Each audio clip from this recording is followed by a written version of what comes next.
fired him. We had a case where we had an African-American guy who was a fan of mine. For those of you who believe that Donald Trump is finished, I got two things to say. Please. Great fan, great guy. In fact, I want to find out what's going on with him. Guess what just happened? We've been demonetized by YouTube. That's right, Epoch Times channels have been demonetized. But I've got some exciting news. Look at my African-American over here. Look at him. Are you the greatest? Do you know what I'm talking about? Okay. Guess what just happened? We've been demonetized by YouTube. Look at him. That's right, Epoch Times channels have been demonetized. Look at him. But I've got some exciting news. Look at him. Here's what I want you to do if you want to keep supporting us. Look at him. Look at him. LarryTube.com. Look at him. If you want to hear me uncensored and on demand, LarryTube.com. Look at him. That's all. I'll see you Look next at him. time. YouTube, Look at him. what took so Look at him. long? Look at him. Look at him. Look at him. Look at him. Look at him. Look at him. Look at him. Look at him. Look at him. Look at him. Look at him. Look at him. Look at him. Look at him. Look closely at this dumbfounded minstrel. After a lifetime of carrying water for, shining the shoes of, and motorboating the pasty alabaster hindquarters of an anti-black majority status quo, coonsplaining and telling people that share his particular hue and likeness, that racism, whether structural, institutional, or personal, no longer exists. And yet here he is, silently crying in his latest video, dated February 10th, 2021, about being demonetized by YouTube. Now he's asking for the charity of the public, begging for the free lunch via crowdfunding, which could be technically an unofficial element of the new welfare state. Is Larry too old? Has Larry become senile? Or perhaps old Larry's grown too dependent on his semi-detached, suspected communist-funded Epoch Media Group to pull himself up by his own bootstraps? Isn't it ironic that a person such as Mr. Elder, who spent nearly half of his life, if not more, claiming that the welfare state, fatherless homes, out-of-wedlock birth, and other such Moynihan-inspired fictions, and not racism, slavery, Jim Crow, or what disadvantages Black Americans, is now finding himself in a precarious predicament of soliciting the charity of the public, which again could be considered a type of welfare in itself. General quarters, all hands man your battle stations. Set condition zebra throughout the ship, forward up to starboard, down aft to port. Brace yourselves for high-speed maneuvers as we engage hostile contacts. This is not a drill.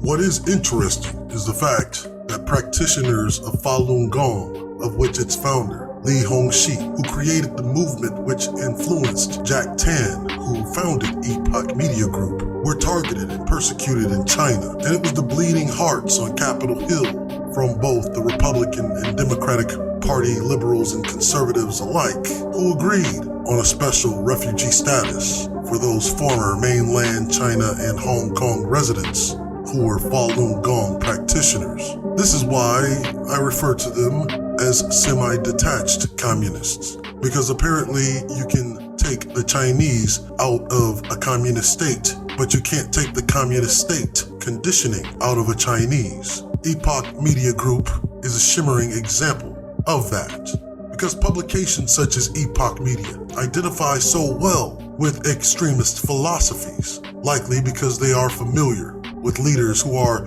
despotic demagogues posing as state heads. It's a rather egregious stunt that Epoch Times would employ this 70-something-year-old bumbling derelict with a long history of downplaying the very discrimination Falun Gong practitioners claim they were supposedly escaping from, as he, again, carries water for, shining shoes of, and motorboating the pasty alabaster hindquarters of an anti-black majority status quo, and telling people that share his particular hue and likeness that racism, whether structural, institutional, or personal, doesn't exist. Old Larry, in all his pomp and hubris, would never tell his employers over at Epoch Media that Falun Gong practitioners weren't being persecuted, that it was their refusal to follow China's laws, which are the reasons they couldn't succeed in China. And he surely doesn't have the spine to tell Epoch Media that the Communist Party of China is of no real threat to them anymore, that they aren't really held back by the man they call the Communist Party of China, that they are in fact held back by mere excuses. After all, if they just abided by the law and worked hard in China, Chinese authorities would leave them alone because hard work wins, right? Though the world does know this is not true, you can just ask Jack Ma, if you can find him that is. But nonetheless, it displays how Chinese Americans, specifically Falun Gong worshippers, can be perpetual victims of China's Communist Party come to America on the freedom that Black Americans fought, bled, died, was assassinated for, and still fighting for, and see Black Americans going through a similar kind of persecution to an even far worse degree even, and not only act as if it's not real, but dogpile on the oppression even after one of theirs kills one of ours, such as the case with Peter Liang and Akai Gurley, where they came out in mass to march for their Chinese killer cop and claimed Peter Liang was a victim of discrimination, not because the color of his skin or the fact that he was an immigrant, but because white cops don't typically go to jail when they kill blacks. So they understand the American arrangement of persecution when it affects one of theirs. And they are professionals at feigning victimhood, such as the case when a despotic demagogue posing as a state head referred to COVID-19 as the Chinese flu. And if that's not hypocritical enough, the semi-detached communist puppet masters over at Epoch Media set old Larry up on their digital lap like a ventriloquist would to espouse the sentiments of the extreme far right, using this shoe-shuffling minstrel shill to pound cake Black Americas ad nauseum with the idea that racism doesn't exist anymore, as if Black Americans' oppression simply just magically ended because he keeps repeating it. You know, because Epoch Media is so empathetic to persecuted groups other than themselves. Right? Wrong. Even examining Larry Elder's past performance, he still does these hat jobs they call columns for the Jewish World Review. Mr. Elder has never pound-caked the Jewish community, nor those semi-detached commies over at Epoch Media, for he would never tell his temporary employers over at the Jewish World Review that the Holocaust didn't set Semites back or cause them to be targeted by the Nazis, but their personal moral failing, their culture, their lack of education, and excuses in Germany and Poland is what happened to cause the Nazis to want to quell them out of the region. They would never, certainly ever, tell a Jew that the Holocaust was so long ago. So why keep asking presidential incumbents what they plan on doing for the Jewish community? After all, wasn't saving them from the Third Reich and enriching their community via the American welfare state enough? Most of the survivors of the Holocaust were women because the Nazi regime made Jewish men their primary targets, while many of the men who survived and were fortunate enough to make it to an Allied territory died from some trauma-related complication, not to mention the severe depression that drove many Jewish men to suicide because they couldn't live with the fact that many of their family members couldn't make it to an Allied nation. And it left many children here without fathers in the home, but none of them would refer to America's extensive generosity as having a disabling or dehumanizing effect on the post-war Jewish single mother, or even refer to that generosity as welfare, despite helping the Jews annex Palestine to create the state of Israel. In fact, it was referred to as a humanitarian act. Also, neither he nor Epoch Media would ever claim the Nazis were simply these boogeyman-type figments of Semitic imagination. Nobody has ever accused the Semitic community or Falun Gong of playing the victim card or being perpetual victims, or that they're using victimhood as a bludgeon against anyone who disagrees with them. In fact, when a Semite accuses someone of anti-Semitism, you've never heard anyone push back claiming That's reverse anti-Semitism. Yet, here we are in America, a country that offers its generosity and protection to many of the world's oppressed, whose own countries, mind you, oppressed them, finding themselves here blinded by the promise of free market capitalism and the prospect of joining the ownership class of plutarchs, and yet unable to empathize with one of America's core groups who is here being oppressed by their own country, mind you, that denies said group the promise of opportunity to effectively participate in the very same free market capitalism, and oftentimes finding themselves nearly barred from joining the ownership class of plutarchs. This is why people like Larry Elder and Thomas Sowell, who are both contributors to various world-renowned and syndicated institutions, such as Hoover Institute and the Jewish World Review, despite all of their supposed and assumed brilliance and intellect, along with others such as the late Walter E. Williams, have done all of this hard work, and yet not a single institution with their name on it that they completely own, control, or distribute. While these are the same sock puppets telling the very people who share their particular hue and likeness that education and hard work wins. When we look at the lives and accomplishment of these three darker-hued gentlemen, we can't see any evidence of that being true. Just between the three of these men, they have enough education for more than 1,000 laymen, hell, 10,000, and yet not a single institution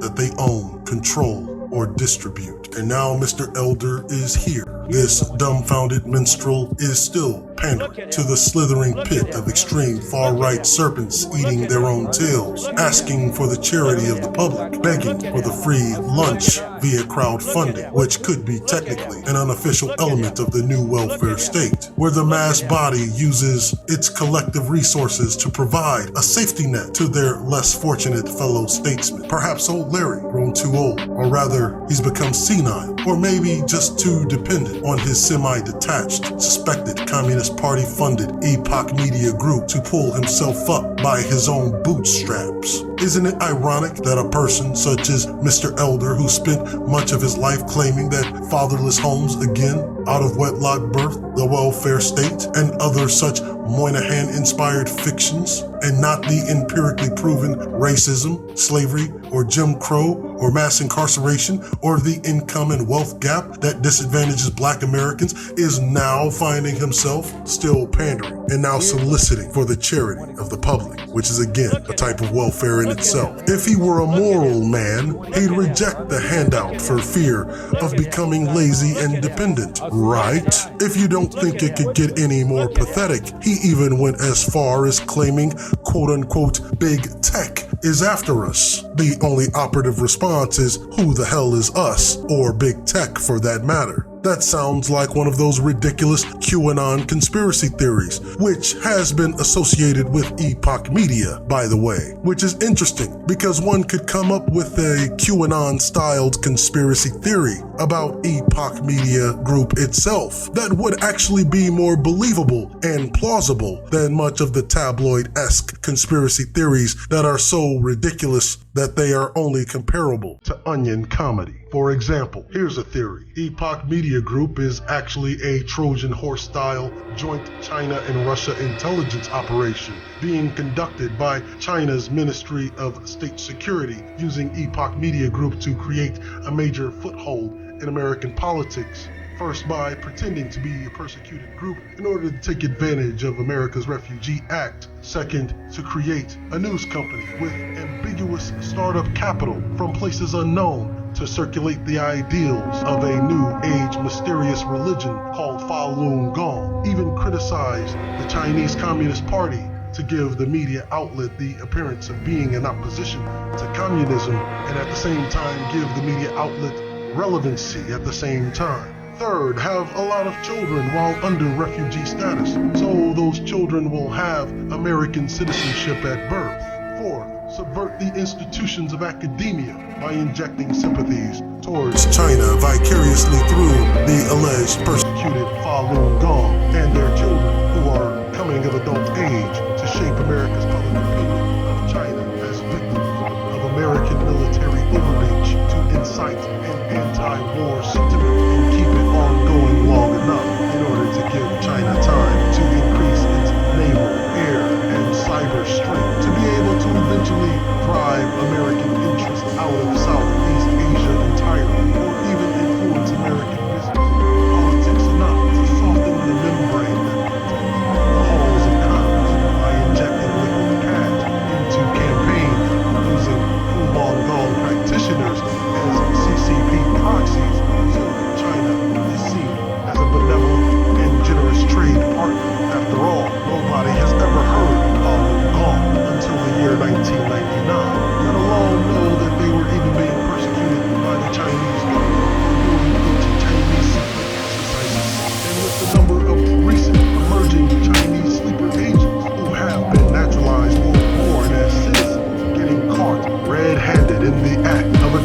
to either leak trade secrets from some of America's most classified projects or spy on Chinese citizens that were already here prior to the Oolong Gong incursion. The perfect place for a Chinese spy to hide is, after all, in a nearly 20-year-old media company that goes with the ebb and flow of an opaque mainstream far-right populism, or hide behind anti-immigration rhetoric despite being immigrants themselves, or regurgitate sentiments of a bygone era that stigmatizes Black America as it did with the Southern strategy, while pretending to be an oppressed group of the very same regime that funds and employs them, while at the same time in the voluptuous bosom of American capitalism.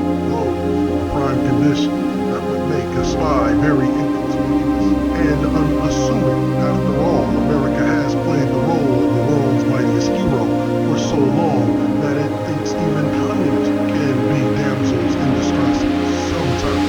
Now, is that conspiracy theory I proposed just 3 minutes ago even true? Yes, no, maybe so. Who knows? Could be true, considering the of Chinese sleeper agents from the halls of academia to the halls of politics, even the ivory towers of big business and big tech. Or maybe ivory towers, big business, and big tech could just be a couple of dudes I may or may not have bought mixtapes from. And why the vagueness of a statement like big tech is out to get us? Old Larry spent a great many years downplaying Black Americans' disenfranchisement with statements such as white supremacy and racism are just boogeymen, so the boogeyman doesn't exist when it comes to the oppression of Black Americans, but suddenly this boogeyman called Big Tech is out to get us and everything we hold dear, suddenly, due to Epoch Media's connection to QAnon and those conspiracy theories. A more plausible and reasonable answer is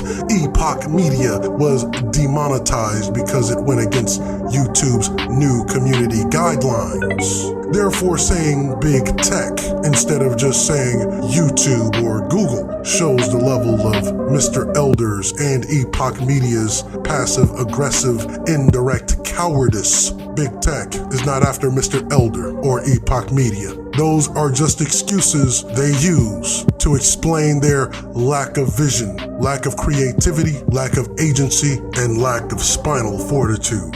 Hostiles neutralized. Continue on normal course. Stand down, general quarters. Commence with ship's normal operations. Like, share, comment, subscribe, and be great. And stand by for further instructions.